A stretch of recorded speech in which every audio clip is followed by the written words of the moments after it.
यही सवाल मेरे मन में आया, क्योंकि बहुत सारे लोग कहते हैं बॉलीवुड में ड्रग्स बड़ा आम बात है, हर पार्टी में ली जाती है।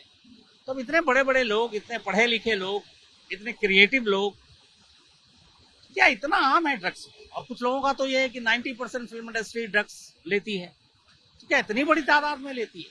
कुछ लोगों ने बताया कि कौन नहीं लेता है, एक्टर, एक्ट्रेस, डायरेक्टर, प्रोड्यूसर, को स्टार, कॉस्ट्यूम जो डिजाइनर होते हैं, art director, script writer, creative writer, director, यहां तक के जो स्टंट करते हैं, स्टंट डायरेक्टर, एक्शन सीन करने वाले, मतलब सभी। तो वाकई इस बॉलीवुड में सभी हमाम में नंगे हैं, सभी ड्रग्स लेते हैं। ये सवाल मन में था और इसका जवाब मुझे इस बॉलीवुड के अंदर से ही चाहिए था। कुछ लोगों को मैंने ढूंढा, उनसे बात की लंबी, चूंकि भरोसे पे बात हुई, इनका नाम आपको नहीं बता सकता, लेकिन इनमें एक अपने जमाने के जाने माने बड़े मशहूर हीरो रहे, उनसे भी बात हुई लंबी। कुछ ड्रग सप्लायर हैं, उनसे बात हुई। कुछ नारकोटिक कंट्रोल ब्यूरो के लोग हैं, उनसे बात हुई। कुछ मुंबई पुलिस के लोगों से बात हुई। और उसके बाद कुछ कहानियां सामने आई। तो वो कहानी जो है वो आप तक पहुंचाता हूं। शुरुआत हुई थी, रिया चक्रवर्ती ने यह कहा कि सुशांत गांजा, चरस, ये सब चीजें लेते हैं। तो मैंने यहीं से शुरुआत की कि बॉलीवुड में लोग एक तो ड्रग्स लेते हैं, और लेते हैं तो क्या लेते हैं, उनका पसंदीदा नशा क्या है, उनका फेवरेट ड्रग क्या है। तो ये पूरा खुलासा हुआ जो अब मैं सिलसिलावार बताता हूँ। चरस, गांजा, अफीम, ये बॉलीवुड के लिए ना कोई ड्रग्स है ना कोई नशा है। मतलब अगर कोई कहे कि ये चरस लेता है, ये गांजा लेता है, ये ड्रग्स लेता है, वो उनको हंसी आती है। क्यों आती है? क्योंकि बॉलीवुड के 3 फेवरेट ड्रग्स हैं, 3 फेवरेट नशा है उनका।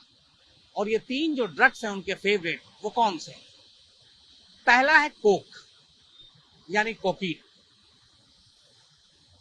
और सबसे महंगा ड्रग्स यही है। 1 ग्राम कोकीन करीब 6 से 7 हजार रुपए का आता है। अब 1 ग्राम कोकीन एक इंसान कितनी बार इस्तेमाल करता है, कितने लोग इस्तेमाल करते हैं? कोकीन नाक के जरिए लिया जाता है। बताया गया कि 1 ग्राम कोकीन अगर 2 लोग एक साथ बैठे तो आधे घंटे में वो सारा खत्म हो जाता है। पर कोकीन के साथ ये है कि उसका नशा भी आधे घंटे में उतर जाता है, महंगा भी है। तो फिर क्या करते हैं? तो पता चला कि बाकायदा बैठक होती है। कोकीन मंगाते हैं, खत्म होता है, फिर दोबारा ऑर्डर देते हैं, फिर मंगाते हैं, और ये सिलसिला चलता रहता है। अब कोकीन क्यों फेवरेट ड्रग्स है बॉलीवुड का? कई चीजें। एक, कहते हैं कि कोकीन जो है, खासतौर पर जो बॉलीवुड में एक्टर, एक्ट्रेस और बाकी लोग लेते हैं, एक तो ये वजन को कम करता है, वेट लूज करता है। दूसरा, चेहरे पे चमक लाता है, ये उनका कहना है। मैं यहाँ पे ये नहीं कह रहा हूँ कि ड्रग्स की ये सब खूबियां है, क्योंकि अभी बुरी चीज इसका बताऊंगा तो फिर कोई भी सोचेगा नहीं कि इसको ले। बट ये लोग, इनके दिमाग में क्या रहता है जिसकी गलतफहमी में ये लेते हैं, वो ये कि वेट लूज होता है, चेहरे पे चमक आता है, नींद भागती है, जागने की शक्ति बढ़ती है, फुर्ती आती है, ऊर्जा बढ़ती है। तो ये सारे चीज इनके दिमाग में होता है और इसकी वजह से ये कोक का इस्तेमाल करते हैं। लेकिन 1 ग्राम कोक अगर 6,000 का है तो 6,000 में काम नहीं चलता, कई बैठकें होती हैं, कई ग्राम मंगाने पड़ते हैं। तो आप सोचिए कि पर डे का खर्चा कितना हो जाएगा। लेकिन कोक का जो एक दूसरा पहलू है वो ये है कि एक बार जिसको इसकी लत लग गई, फिर ये उतरती नहीं। आपके अच्छे दिन है, पैसे हैं, आप खरीद रहे हैं, बुरे दिन आएंगे तो क्या करेंगे आप? फिर आप घर के बर्तन तक बेच डालेंगे। ऐसी बुरी लत है। कोक के लत से निकलना बड़ा मुश्किल काम है। तो और जबकि मुंबई में असली कोक मिलता ही नहीं है, यहाँ पे अमेरिका से आया करता था। इधर पता चला है कि अमेरिका से आना बंद हुआ है, गोवा से सप्लाई हो रहा है, लेकिन वो भी 50% मिलावटी होता है। बल्कि मुझे तो ये भी कहा गया कि कई बार जैसे 1 ग्राम कोक है, उसमें आधा ग्राम तो कोक होता है, बाकी के आधा ग्राम में टेल्कम पाउडर तक मिला देते हैं, और सामने वाला उसे ओरिजिनल कोक समझ के पी रहा और नशे में झूम रहा है क्योंकि वो कोक पी रहा है, जबकि उसमें आधे से ज्यादा टेल्कम पाउडर है। लेकिन ये सोच की बात है, मानसिक सोच की बात है। तो ये रही कोक की बात, जो बॉलीवुड का फेवरेट ड्रग्स है। दूसरा जो ड्रग्स है वो है LSD। कोक के करीब करीब महंगा ये भी है, 1 ग्राम 6,000 रुपए का आता है।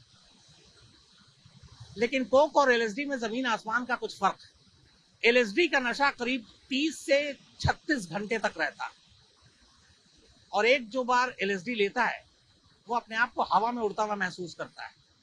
अलग अलग उसको विचित्र तस्वीरें दिखाई देती हैं, मतलब वो दूसरी ही दुनिया में चला जाता है, तांडव करने लगता है, ऐसा लगता है कि वो तांडव कर रहा है और पता नहीं क्या क्या, और अपने आप को सबसे बड़ा, सबसे मशहूर, सबसे अच्छा, ये सारी ख्याल, सारी भावनाएं उसके मन में आती हैं। एलएसडी के साथ एक और चीज जुड़ी हुई है कि एलएसडी 2 फॉर्म में आता है, एक लिक्विड में ड्रॉप्स होते हैं और एक होता है एलएसडी पेपर। कई बार आपको याद होगा बचपन में छोटे छोटे पेपर आते थे जिसको मुंह में रखते थे, मीठा मीठा लगता था, तो ये उसी तरीके का होता है। तो फिल्मी पार्टियों में अमूमन लोग क्या करते हैं कि एलएसडी पेपर लेते हैं, बातचीत कर रहे हैं, एंजॉय कर रहे हैं, और बीच में चुपचाप से एक पेपर निकाला, मुंह में डाल लिया, अब नशे में हो गए वो, और किसी को पता भी नहीं चला। लेकिन एलएसडी का नशा इसलिए खतरनाक है कि ये 30-36 घंटे से पहले उतरता नहीं और आपको कहीं दूसरी नहीं बल्कि तीसरी चौथी दुनिया में ले जाता है। इसकी लत भी बहुत खराब है और ये महंगा भी है अपने आप में। तीसरा एमडी। एमडी जो ड्रग्स है ये सस्ता है, ये 1 ग्राम 1400 रुपए का आता है, 1400 का। ये बॉलीवुड की जो फीमेल तमाम लोग काम करते हैं, खासतौर पर लड़कियां, उनमें ये ज्यादा पॉपुलर है। एमडी के पॉपुलर होने की एक और वजह है, एमडी जो आता है वो शुगर की तरह होता है, पानी में डालो तो घुल जाए। तो क्या करते हैं फिल्मी पार्टियों में लोग कि उस एमडी को किसी पानी के बोतल में डाल देते हैं, वो घुल गया, बोतल हाथ में रखा पानी का, पार्टी में मौजूद हैं, बातें कर रहे हैं, बीच बीच में अपना पानी भी पीते जा रहे हैं, 1-2 सिप। दुनिया को लग रहा है कि वो पानी पी रहे हैं जबकि वो ड्रग्स ले रहे हैं, और उसके बाद ये नशा चलता रहता है।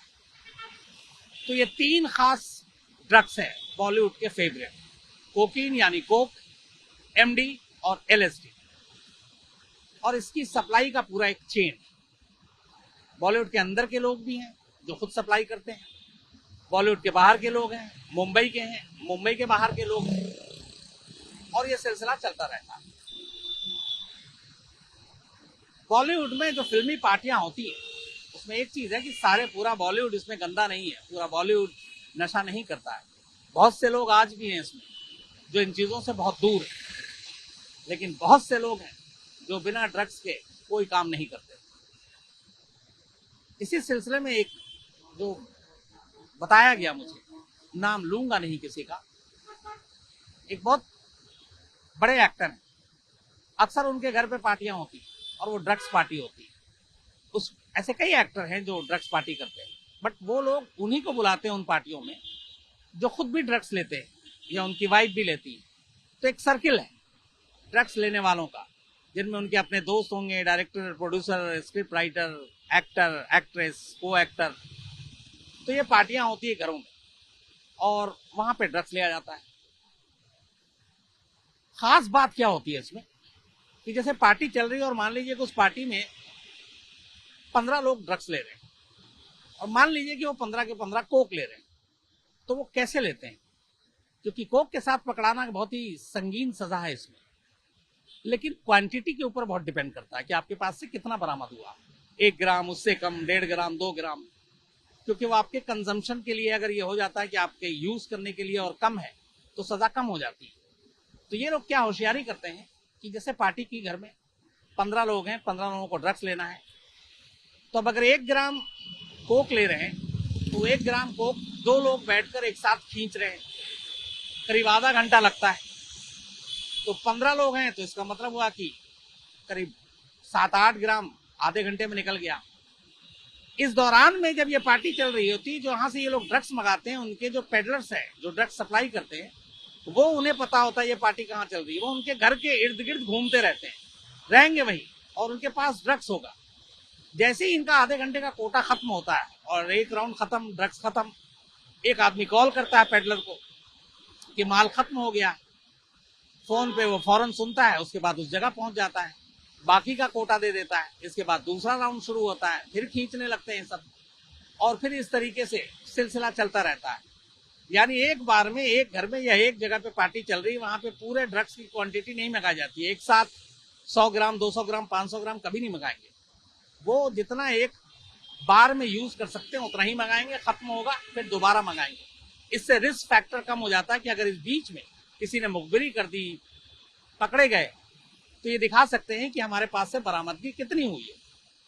सेल्फ कंजम्पशन के लिए हो रहा था, तो उसमें सजा में बड़ी कमी आ जाती है। जैसे आपको फरदीन खान की कहानी याद होगी, फरदीन खान के पास से जो बरामद हुआ था वो बहुत कम मात्रा में था, और इसीलिए जेल नहीं भेजा गया फरदीन खान को, बल्कि रिहेबिलिटेशन सेंटर भेजा गया था 6 महीने के लिए। तो इस तरीके की पार्टी होती है। इसी एक्टर के यहाँ कहते हैं इस पार्टी में कुछ बड़े बड़े भी एक्टर आते थे। उनमें से एक एक्टर अपनी वाइफ को भी लेकर आता था, और एक एक्टर ऐसा था जो बॉलीवुड की कई बड़ी फिल्मों में काम कर चुका है, बड़ा नाम है। वो ड्रग्स लेने के अलावा ड्रग्स सप्लायर भी था। फिल्म इंडस्ट्री को ड्रग्स सप्लाई करने वालों में वो एक था, और उसका नाम फिल्म इंडस्ट्री के सारे लोग जानते हैं। तो वो भी उस एक्टर के घर पार्टी में शामिल होता था, और उसी के लोग ड्रग्स भी लाते थे। उसी पार्टी के दौरान एक दूसरा एक्टर जो अपनी वाइफ को लेकर आता था, उसकी वाइफ के साथ इस जो ड्रग्स सप्लाई करता है और जो एक्टर भी है और जो पार्टी में भी जाता है, उन दोनों के बीच एक रिलेशनशिप कायम हो गई, दोनों में प्यार हो गया। और इस चक्कर में जो दूसरा एक्टर है जिसकी वो वाइफ थी, उन दोनों का घर टूट गया, बात तलाक तक गई, तलाक भी हो गया। ये बात में पता चली जिस एक्टर के घर में पार्टी होती थी। उस एक्टर को बुरा लगा कि जिसका घर टूटा था वो भी उसका दोस्त था, वो भी एक्टर है, नामी एक्टर। तो फिर इन लोगों ने उस एक्टर का बैकआउट किया जो ड्रग्स सप्लाई भी करता था, जो उनका दोस्त भी था, जो एक्टर भी था, जो उन लोगों के साथ फिल्मों में भी काम कर चुका था। और इस इंसिडेंट के बाद इन सभी ने उसका बाइकआउट कर दिया। वो जो एक्टर है जो फिल्म इंडस्ट्री में ड्रग्स सप्लाई करता है, उसके बाद बाकी लोगों ने भी धीरे धीरे करके उसका बाइकआउट किया, उसे फिल्में मिलने भी बंद हो गई। अभी जो मेरी जानकारी है, फाइनेंशियली हालत अब ठीक नहीं है, गाड़ी भी उसकी गिरवी पे है शायद, और फिल्मी बिरादरी का एक बड़ा हिस्सा उसका बैकआउट कर चुका है। तो ये सारी चीजें ये बताती हैं कि फिल्म इंडस्ट्री में ड्रग्स का क्या रोल है। कहते हैं कि यहाँ पे जो ड्रग्स नहीं लेता उसे बाकी लोग बड़ा कमतर, छोटी जगहों से आया हुआ ऐसा मानते हैं उसके बारे में कि यार ये क्या है, ये हमारे बीच कहां से आ गया। तो ये एक सोच है। तो बॉलीवुड के अंदर ड्रग्स कोई राज नहीं है, कोई बिल्कुल ओपन सीक्रेट है, इस्तेमाल होता है। लेकिन पूरा बॉलीवुड ड्रग्स लेता है ये बात भी गलत है। लेकिन हाँ, ड्रग्स का इस्तेमाल यहाँ ओपनली है, होता है, और ये बात मुंबई पुलिस, एनसीबी, इन सबको पता है। इल्जाम तो ये भी है कि नारकोटिक कंट्रोल ब्यूरो जिन लोगों को पकड़ती है वो सारी छोटी मछलियां हैं। असल में जो बड़े लोग हैं उनकी तरफ से एनसीबी को भी चढ़ावा जाता है, और इसीलिए एनसीबी उन लोगों पे हाथ नहीं डालती। ये जो पूरा ड्रग्स का सिंडिकेट है, इनकी पहुंच बहुत ऊपर तक है, पैसे बेइंतहा है इस पेशे में, और इसीलिए वो पैसा बेइंतहा फेंकते हैं। और कई एजेंसियां और बाकी लोग इस पैसे के लालच में अपना फर्ज ईमानदारी से नहीं पूरा करते हैं, और यही वजह है कि बॉलीवुड में ड्रग्स फल फूल रहा है।